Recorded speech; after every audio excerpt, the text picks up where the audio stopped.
குஜராத் கலவரத்தின் போது பில்கிஸ் பானு என்ற கர்ப்பிணி பெண்ணை கூட்டு பாலியல் வன்கொடுமை செய்த 11 குற்றவாளிகளை விடுவித்தது செல்லாது என உச்சநீதிமன்றம் அதிரடி தீர்ப்பளித்துள்ளது.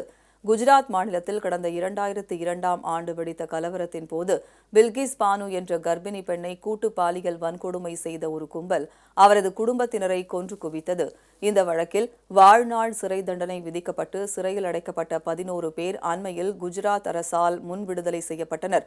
சிறை வாயிலில் குற்றவாளிகள் 11 பேரையும் பாஜக ஆதரவாளர்கள் இனிப்பு வழங்கி வரவேற்றது நாடு முழுவதும் அதிர்ச்சியை ஏற்படுத்தியது. குற்றவாளிகள் முன்விடுதலைக்கு எதிராக உச்சநீதிமன்றத்தில் பில்கிஸ் பானு வழக்கு தொடர்ந்தார். இந்த வழக்கில் நீதிபதி நாகரத்னா மற்றும் உஜ்ஜால் புயான் அமர்வு இன்று தீர்ப்பளித்தது. அதில் 11 குற்றவாளிகளையும் முன்விடுதலை செய்த குஜராத் அரசின் ஆணை ரத்து செய்யப்படுவதாக நீதிபதிகள் தெரிவித்தனர்.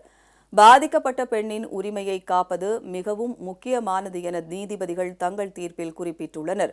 பில்கிஸ் பானு வழக்கு மகாராஷ்டிரா நீதிமன்றத்தில் நடைபெற்றதால் குற்றவாளிகளை முன்விடுதலை செய்ய குஜராத் அரசுக்கு அதிகாரம் இல்லை என்றும் நீதிபதிகள் கூறியுள்ளனர். பல்வேறு உண்மைகளை மறைத்து உச்சநீதிமன்றத்தில் குற்றவாளிகள் மோசடியான ஒரு தீர்ப்பை கடந்த ஆண்டு பெற்றிருப்பதாகவும் நீதிபதி நாகரத்னா வேதனை தெரிவித்தார். உச்சநீதிமன்ற தீர்ப்பை அடுத்து குற்றவாளிகள் அனைவரும் 2 வாரங்களில் சிறையில் சரணடைய வேண்டும். இந்த வழக்கின் தீர்ப்பு குஜராத் மாநில அரசுக்கு பெரும் பின்னடைவாக அமைந்துள்ளது.